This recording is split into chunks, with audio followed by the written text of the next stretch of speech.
ইস্টবেঙ্গল মোহনবাগান প্রকৃত অর্থে ডার্বি, বাংলা বাঙালির কাছে এটা বেঁচে থাকার একটা বড় রসদ। 2025 সাল ইস্টবেঙ্গলের কাছে এক গুরুত্বপূর্ণ বছর হয়ে উঠতে চলেছে। প্রতিপক্ষ আগামী ডার্বিতে যখন হবে মোহনবাগান, সহজে ছেড়ে দেবে না কিন্তু। আইএসএলে ইস্টবেঙ্গল নাস্তানাবুদ হতে শুরু করে। এবারে ইস্টবেঙ্গলটা অন্যরকমভাবে ইস্টবেঙ্গল।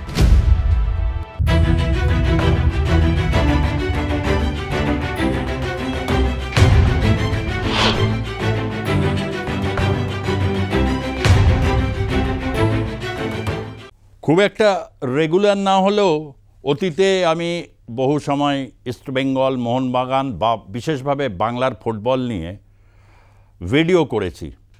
আজ আবারও আপনাদের কাছে সেরকম একটা ভিডিও আপনাদের কাছে তুলে ধরতে চাই। এই কারণেই ইস্টবেঙ্গল ক্লাবের যে ইতিহাস, সেই ইতিহাস বড্ড বিবর্ণ হয়েছিল প্রায় দেড় যুগ ধরে। এই বিবর্ণতার একটা নানা কারণ অবশ্যই রয়েছে।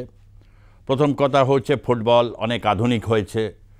ফুটবলের এই আধুনিকীকরণের সাথে সাথে যে ইস্টবেঙ্গল বা মোহনবাগান তারা নিজেদেরকে আধুনিকীকরণ করবে, এটাই স্বাভাবিক। কিন্তু দুটো ক্লাব মানে শুধু তো নিতান্তই ক্লাব নয়।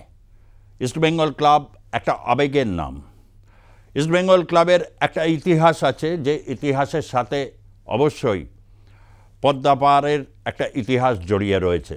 তখন ছিল অখণ্ড বাংলার মধ্যেও কোথাও ইস্টবেঙ্গল ক্লাবের তৎকালীন যারা কর্মকর্তা, সন্তোষ রায়চৌধুরী বা নশাবাবু, তারা মনে করেছিলেন যে একটা ক্লাব তৈরি করা দরকার, তাহলে উপযুক্ত জবাব দেওয়া যাবে। তার কারণ তার আগে মোহনবাগান প্রতিষ্ঠিত হয়েছে। বাঙালির ফুটবল বলতে মূলত মোহনবাগান ইস্টবেঙ্গলকে ঘিরে আবর্তিত হয়। মোহামেডান স্পোর্টিংও রয়েছে। তার কারণ বহু বাঙালি মুসলমানের কাছে মোহামেডান স্পোর্টিং অত্যন্ত তাদের হৃদয়ের ক্লাব বলে বিবেচিত হয়ে আসে। তাদের পারফরমেন্স স্বাধীনতার পর থেকে ধীরে ধীরে পড়তে থাকলেও তিন প্রধান হিসাবেই আমরা তো সবাইকে জানি। সেই ইস্টবেঙ্গল ক্লাব দেড় যুগ ধরে কেন হচ্ছিল তা নিয়ে নানা কার্যকারণ বিশ্লেষণ অতীতে করেছি। কিন্তু এবারে ইস্টবেঙ্গলটা অন্যরকমভাবে ইস্টবেঙ্গল। আমার একটা কথা বারবার মনে হতো যে স্পেন থেকে এত ফুটবলার আসছে, ব্রিটিশ কোচ আসছে, কাঙ্ক্ষিত রেজাল্ট তারা দিতে পারছে না। একটাই কারণ, ইউরোপিয়ান যে অনুভূতি ফুটবল নিয়ে বা তাদের যেভাবে ফুটবল চর্চা, ভারতীয়রা বিশেষ করে বাঙালিদের ফুটবল চর্চা বা তাদের টেকনিক বা খেলোয়াড়দের শারীরিক গঠন, স্ট্যামিনা, স্কিল বা হচ্ছে পাওয়ার, সব কিছুর মধ্যে কিন্তু একটা তারতম্য রয়েছে। এবং তারপর যখন ফুটবলের বাণিজ্যিকীকরণ হয়েছে, আইএসএল এসেছে, সেই আইএসএলে ইস্টবেঙ্গল নাস্তানাবুদ হতে শুরু করে। অনেকেই আমাকে সমালোচনা করেছিলেন আমি যখন বলেছিলাম যে আনপ্রিপেয়ার্ড অবস্থায় আইএসএলের নাম নথিভুক্ত কেন করলো ইস্টবেঙ্গল। আই লিগকে হঠাৎ একটা এরকম বিবর্ণ বা ডিফাঙ্ক্ট করার মতো একটা জায়গায় চলে এসছে। অল ইন্ডিয়া ফুটবল ফেডারেশনের যে পলিসি, বিশেষ করে আইএসএলকে নিয়ে, যেহেতু এটা একটা কর্পোরেট লিগ, সেই কর্পোরেট লিগে তার গঠন বা বিভিন্ন টিমগুলো যে ইনভেস্টমেন্ট, সেই ইনভেস্টমেন্টের প্রয়োজনীয় রসদ ইস্টবেঙ্গলের কাছে ছিল না। তার কারণ ক্লাবের যে সত্ত্ব, ইস্টবেঙ্গলকে অনেকেই চাইবেন, অনেক কর্পোরেট বডি চাইবে যে পুরোপুরি যদি ক্লাবটাকে নিয়ন্ত্রণ করা যায়, টাকা ফেললে কি না হয়।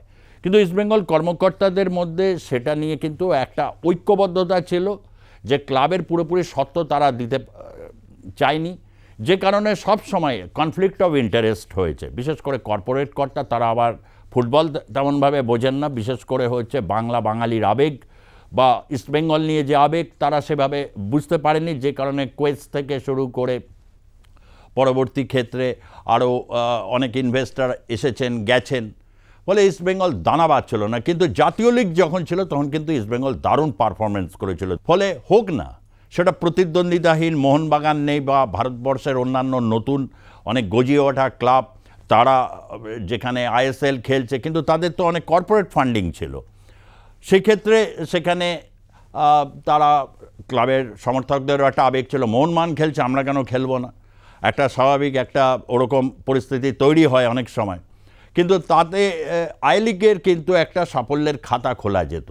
আনপ্রিপেয়ার্ড অবস্থায় যেরকম আইএসএল খেলা যায় না বা ডার্বিতেও জেতা যায় না, তার কারণ মোহনবাগান অতীতের যে টিম যারা গঠন করতো, কারণ মোহনবাগান অনেক পরে বিদেশি ফুটবলার আনা শুরু করে ইস্টবেঙ্গলের অনেক পরে, সেই কারণে মোহনবাগানের সাফল্যের যদি আমরা ইতিহাস দেখি 60, 70, 80, 90 অবধি বা 2000 অবধি যদি সাল অবধি আমরা দেখি, সেখানে তুল্যমূল্যভাবে ইস্টবেঙ্গল অনেক এগিয়ে রয়েছে, টুর্নামেন্ট জেতার নিরিখেই হোক বা ডার্বি জেতার নিরিখেই হোক।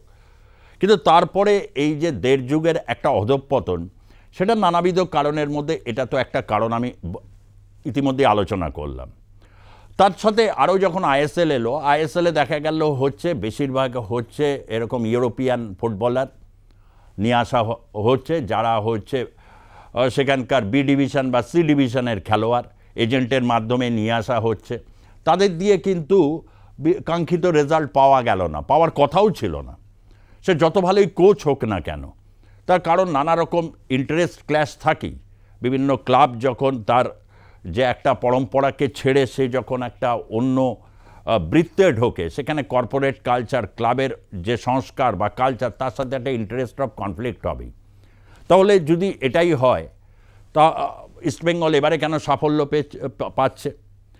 অনেকটাই হচ্ছে হাঁটতে হাঁটতে বা ট্রফি না পেতে পেতে দেওয়ালে পিঠ থেকে যাওয়া ইস্টবেঙ্গল এবার বাঘের মতো গর্জন করল ডার্বিতে, এবং প্রথম আর্ধ থেকে প্রেসিং ফুটবল। অবশ্যই এর জন্যে ক্রোজ, অস্কার ব্রুজোকে ধন্যবাদ জানাতে হয়। দীর্ঘদিন বসুন্ধরা কিংসে তিনি কোচিং করিয়েছেন। বাংলাদেশের ফুটবলের মানসিকতা বা প্রায় হতে চলল 1 বছরের বেশি যে ইস্টবেঙ্গল ক্লাবের তিনি কোচ হয়েছেন। ফলে এখানকার মানসিকতা, অর্থাৎ কলকাতা ময়দানের মানসিকতা বা বাংলাদেশের মানসিকতা, এই যে মানসিকতার মধ্যে যে বিশাল তারতম্য নেই, সেটা তিনি অনুভব করতে পেরেছেন। এবং ইউরোপিয়ান ফুটবলারদের উপর তিনি কিন্তু শুধুমাত্র জোর দিয়েছেন তা নয়, আছে ইস্টবেঙ্গলের নিশ্চয়ই আর্জেন্টিনিয়ান ডিফেন্ডার, ভালো খেলেছেন তিনি। ল্যাটিন আমেরিকার দেশ বা ব্রাজিলের ফুটবলার, ল্যাটিন আমেরিকার দেশ, ইউরোপিয়ান বলতে তো এখন এই মুহূর্তে রয়েছেন একজনই ফুটবলার, মিডফিল্ডের ফুটবলার তিনি রয়েছেন। বাদ বাকি কোথা থেকে নিয়ে এসেছেন? প্যালেস্টাইন, মরক্কো, এইসব দেশ থেকে নিয়ে এসেছেন। এরা ফুটবল প্লেয়িং দেশ। আপনারা যদি দেখেন যে আফ্রিকান দেশগুলোর ফুটবল হিস্ট্রি, বিশেষ করে নাইজেরিয়া এবং আর্জেন্টিনার বেশ কয়েকবার ম্যাচ হয়েছে, রুদ্ধশ্বাস ম্যাচ হতো। নাইজেরিয়ার জিডিপি কত? ভারতের থেকে নিশ্চয়ই ভালো নয়। বা হচ্ছে প্যালেস্টাইন, যুদ্ধবিধ্বস্ত একটা দেশ প্যালেস্টাইন, সেখান থেকে যে খেলোয়াড় এসেছেন, যদিও তিনি এই ম্যাচে তার পিতৃবিয়োগের কারণে তিনি খেলতে পারেননি, কিন্তু এসেই কিন্তু তিনি দাগ কেটেছেন। মরক্কান ফুটবলার চোট পেয়ে বেরিয়ে যান আর কি, কুচকিতে টান পড়ার জন্য, তারপর খেলাটা ঘুরে যায়। যে গ্রিসের ফুটবলার, অবশ্যই ইউরোপের একটা দেশ, একটা অন্য ফুটবল সংস্কৃতি সেখানে রয়েছে, দিয়ামান্ট্রোকোসকে নিয়ে এসছে প্রথম বছর, সেইভাবে ইস্টবেঙ্গলের দাগ না কাটতে পারলেও কোয়ার্টার ফাইনালে ডার্বি ম্যাচে তিনি ঝলসে উঠলেন এবং দুটো গোল করলেন। দিয়ামান্ট্রোকোস গ্রিস থেকে নিয়ে আসা হয়েছে। ওই মাপের ফুটবলারকে যে দাম দেওয়া হয়েছে, সেই দাম কিন্তু তিনি উসুল করে দিয়ে যাবেন, তার কিন্তু পুরো সম্ভাবনা কিন্তু এখন রয়েছে। এবং রীতিমতো গর্জন করছেন, ফুঁসছেন, এবং কোথাও একটা কিছু করে দেখাতে হবে, এই মানসিকতা তার মধ্যে কাজ করছে। এটাকেই বলা হয় একজন কোচের ফুটবল দর্শন। পিকে ব্যানার্জি যখন কোচ ছিলেন, তিনি ভারতবর্ষের রাজনীতি থেকে শুরু করে বিশ্ব রাজনীতি, অর্থনীতি সব বুঝতেন। তার কারণ বিভিন্ন যে নিম্নবিত্ত, মধ্যবিত্ত পরিবার থেকে উঠে আসা খেলোয়াড়দেরকে তিনি নানাভাবে এই সম্পর্কে অ্যাওয়ার করতেন, যেটাকে বিখ্যাত হয়ে রয়েছে তার ভোকাল টনিকের কারণে। তার কারণ তিনি জানতেন সেই ক্যানভাস তার কাছে প্রস্তুত ছিল সমাজের বিভিন্ন স্তরের মানুষের সাথে, সেই পেইন্টার হোক, লেখক হোক, অভিনেতা হোক, শিল্পপতি হোক, সবার সাথে তার একটা কিন্তু মেলামেশা ছিল, এতটাই সামাজিক মানুষ ছিলেন। অমল দত্ত তাই একজন শুধু ক্রীড়াবিদ হিসেবে নয়, তিনি একজন ভালো ফুটবল কোচ হিসাবে নয়, তিনি ভালো একজন তবলাবাদক ছিলেন। অক্ষয় কুমার বড়াল, বিখ্যাত কবি, তার নাতি ছিলেন। এদের এই বোধগুলো কিন্তু একটা ফুটবল সেন্সকে তৈরি করতে বিরাট সাহায্য করেছিল, এবং সাফল্য তারা এই কারণে পেয়েছিলেন। ইউরোপিয়ান যারা কোচ আসেন, তারা এই ক্ষেত্রে যে অতটা দক্ষ নয় এমনটা বলছে না, তারা হয়তো ইউরোপিয়ান বা ল্যাটিন আমেরিকান ফুটবল নিয়ে দক্ষ, কিন্তু ভারতবর্ষের ফুটবল একে তো এই রকম একটা 127 নম্বর স্থানে এখন অবস্থান করছে, বা সেই দেশের ফুটবলের স্থান এই জায়গায়, এবং তার একটা বৈচিত্র্যময় সংস্কৃতি রয়েছে, সেই সম্পর্কে তাদের ধ্যান ধারণা বুঝে উঠতে উঠতে অনেক ম্যাচ গড়িয়ে যায়, আর সেই সাফল্য আসে না। ইস্টবেঙ্গলের ক্ষেত্রে এটা বেশি হয়েছে 1.5 যুগ ধরে। এবং আবারও বলছি এই কারণেই যে ঘানা হোক, নাইজেরিয়া হোক, মরক্কো হোক, বা ল্যাটিন আমেরিকার কোস্টারিকা হোক, কোস্টারিকা থেকে যে খেলোয়াড়কে নিয়ে বিশ্বকাপ, আর তিনিও তো ভালো খেলেছিলেন ইস্টবেঙ্গলে, তারপর তিনি উবে গেলেন। বা সিরিয়া থেকে আল আমনা এসেছিলেন, ভালো ফুটবল তিনি খেলছিলেন, সেইভাবে বিকশিত হতে পারলেন না। এরা কি খুব কস্টলি প্লেয়ার ছিল? তার কারণ ওই দেশের জিডিপির নিরিখে ভারতের জিডিপি ভালো, এবং তাদেরকে একটা ওই মানের ফুটবলার, প্রায় এ টিমের ফুটবলারদের পাওয়া যায় সেই দামে। এরকম ক্ষেত্রে কিন্তু এই স্ট্র্যাটেজিটা কিন্তু ইস্টবেঙ্গল ধারাবাহিকভাবে দেখাতে পারেনি, বিচ্ছিন্নভাবে দেখিয়েছিলেন। যেমন আলামনা উদাহরণ দিলাম, ডুডং ছিলেন, ডুডং এরকমই একটা ডার্বিতে দুটো গোল করেছিলেন, তারপর তিনি হারিয়ে যান। এইভাবে এশিয়ারও অনেকগুলো দেশ আছে যে দেশে কিন্তু খুব ভালো মানের ফুটবলার রয়েছে। বিশেষ করে আমরা যদি দেখি যে এশিয়ান দেশগুলোর মধ্যে ইরান থেকে তো মজিদ বাস্কার এবং জামশেদ নাসিরি এসে ইস্টবেঙ্গলকে এক অন্য উচ্চতায় নিয়ে গেছিল। এরা এশিয়ার দেশ। ঠিক তেমনিভাবে মোহনবাগান কিন্তু সেই জায়গায় একটা কিন্তু ক্লিক করেছিল, এবং গত বছর এই 3 জন যে অস্ট্রেলিয়ান ফুটবলারকে নিয়ে এসছে বিশ্বকাপার সহ, তারা কিন্তু মোহনবাগানকে সে কাঙ্ক্ষিত রেজাল্ট দিয়েছে। একজন অতি কস্টলি, প্রায় 2 বছরের জন্য 10 কোটি টাকার চুক্তি হয়েছে, এবং তিনি যোগ্যতা তাদের প্রমাণ তারা দিচ্ছেন। যদিও ডার্বি ম্যাচে এবারে প্রস্তুত ছিল অনেকটা ইস্টবেঙ্গল, এবং অস্কার ব্রুজো এই ক্ষেত্রে যা তার যে বিভিন্ন ট্যাকটিক্যাল মুভগুলো, সেগুলো এতটা ফলপ্রসূ হবে অনেক ইস্টবেঙ্গল সমর্থকও কিন্তু প্রথম দিকটা বুঝতে পারেননি। একেবারে প্রথমার্ধ থেকে যে প্রেসিং ফুটবল এবং যেভাবে ইন্টারচেঞ্জিং মাঝ মাঠে দখল নেওয়া, বা ডিফেন্সকে শক্তিশালী রেখে ডিফেন্সের উপর তখনই চাপ কম পড়বে যদি মাঝমাঠ খেলার দখল নিয়ে নেয়, এবং তারপর কাউন্টার অ্যাটাকে একদম বক্স টু বক্স স্ট্রাইকার খুব গুরুত্বপূর্ণ হয়। বক্স টু বক্স স্ট্রাইকারের ক্ষেত্রে এবার হামিদকে নিয়ে আসা হয়েছে, ডিয়ামান্টোকস রয়েছেন, এবং যে ফ্ল্যাঙ্ক থেকে যে আক্রমণ ইস্টবেঙ্গল করেছিল বিপিন সিংকে দিয়ে বা নওরম মহেশ সিংকে দিয়ে মাঝমাঠে যেভাবে আর কি খেলাটাকে ছড়িয়ে দিতে পারছে, ফলে এবার ইস্টবেঙ্গলের অনেক খেলোয়াড় মজুদ আছে এবং বৈচিত্র্যময়, এবং তারা কিন্তু পাওয়ার ফুটবল থেকে শুরু করে প্রেসিং ফুটবলে যথেষ্ট তার আত্মবিশ্বাস খুব বড় দরকার। অনেক সময় সমর্থকরা একটা তাদের আবেগের জন্য, তাদের ভালোবাসার কারণে তারা বাড়তি অক্সিজেন দিতে পারে, কিন্তু খেলাটা তো সায়েন্টিফিক, ফুটবল অত্যন্ত কমপ্লিট গেম, যে কারণে হচ্ছে এই কমপ্লিট গেম হওয়ার কারণে অতীব সায়েন্টিফিক, যে এবং সেখানে কোচের কৌশল বা পরিকল্পনা একটা বড় রকম ফ্যাক্টর হয়ে দাঁড়ায়।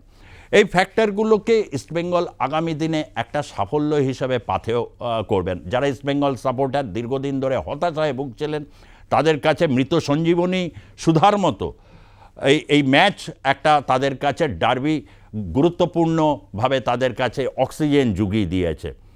অনেকেই এসছেন, সেলিব্রিটি অনেকে রয়েছেন, মন্ত্রী ব্রাত্য বসু তিনি অত্যন্ত খুশি, আমরা জানি বোনাফাইড ইস্টবেঙ্গল একজন সাপোর্টার। অরূপ বিশ্বাস ক্রীড়ামন্ত্রী দুর্দান্ত একটি কথা বলেছেন যদি এক পেশে কোনো দল জেতে, মানে তিনি নিশ্চয়ই মোহনবাগানকে ইঙ্গিত করতে চাইছিলেন, তাহলে মাঠে আর দর্শক হবে না। ঠিক তাই, অনেক ইস্টবেঙ্গল সমর্থককে আমি জানি যারা অনেক দিন ধরে মাঠে যাচ্ছেন না, জাস্ট হারের ভয়। আর ডার্বি ম্যাচে অনেকেই এরকম রয়েছে, তারা প্রায় মাঝে মধ্যে গিয়ে দেখছেন যে গোল দিতে পেরেছে কিনা, গোল খায়নি তো। আর দীর্ঘদিন এরকম হয়েছে ডার্বি ম্যাচে, অনেকের টেনশনে খেলাই দেখতেন না, যাতে কোনো রকমভাবে ডিফেন্সটা ঠিক থাকে, 5 গোলের রেকর্ড যেন না ভেঙে যায়, এরকম মানসিকতাও দেখেছি। এই থেকে একটা উত্তরণের প্রয়োজন ছিল, কোথাও একটা জাদুকাঠির ছোঁয়া দরকার ছিল, সেটা হয়েছে।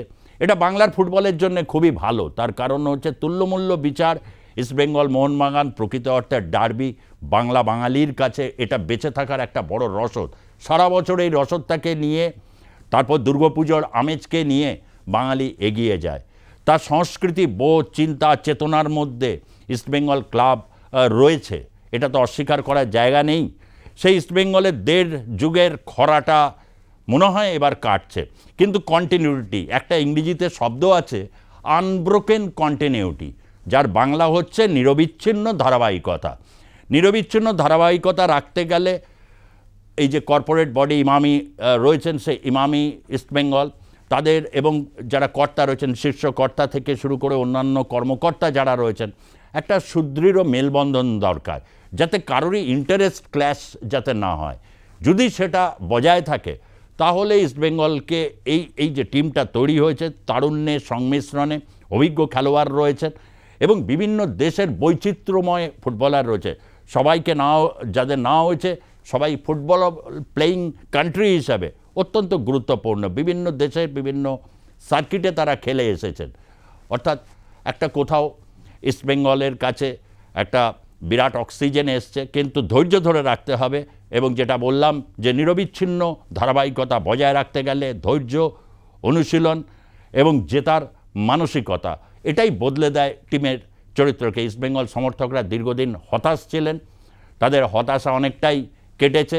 তবে প্রতিপক্ষ আগামী ডার্বিতে যখন হবে মোহনবাগান সহজে ছেড়ে দেবে না, কিন্তু মোহনবাগান বিগত ১.৫ দশক ধরে তারা বেশ কিছু ট্রফি এবং বিশেষ করে 2024-25 সাল, এই সাল তাদের জন্য একটা স্বর্ণাক্ষরে খচিত একটি সাল, যেটা আর কি কাটার পর একটা হয় এরকম একটা উত্তুঙ্গে পৌঁছে গেলে অনেক সময় কিন্তু তারপর একটা ডাউনফল হয়, এটা খুব স্বাভাবিক। তাই আগামী সময় যে মোহনবাগান আত্মতুষ্টিতে ভুগবে না, পাল্টা দিতে চাইবে, এটাও নিশ্চয়ই আমাকে বলে দিতে হবে না। যারা সাপোর্টার তারা অন্তত এটা বুঝবেন এবং অস্কার ব্রুজোকে অবশ্যই সহযোগিতা করবেন। যে খেলোয়াড়রা রয়েছেন তাদেরকে পূর্ণ সমর্থন যোগালে নিশ্চয়ই আরও সাফল্য হয়তো গোটা বছর ধরে 2025 সাল ইস্টবেঙ্গলের কাছে এক গুরুত্বপূর্ণ বছর হয়ে উঠতে চলেছে এমন আশা করাই যায়। আজকের মতো ভিডিওটি এখানেই শেষ করছি। ভালো থাকুন, সুস্থ থাকুন আর দেখতে থাকুন আর+ নিউজ ডিজিটাল। যারা যারা এখনও সাবস্ক্রাইব করেননি অবশ্যই করবেন। যারা সাবস্ক্রাইব করব কি না এটা ভাবছেন, কোনো দ্বিধা চিন্তা রাখবেন না। নানা ধরনের প্রতিবেদন দেখতে গেলে, একদম সঠিক অ্যানালিসিস দেখতে গেলে অবশ্যই আর+ নিউজ ডিজিটালকে সাবস্ক্রাইব করে নিন। ভালো থাকুন, সুস্থ থাকুন। ধন্যবাদ, নমস্কার।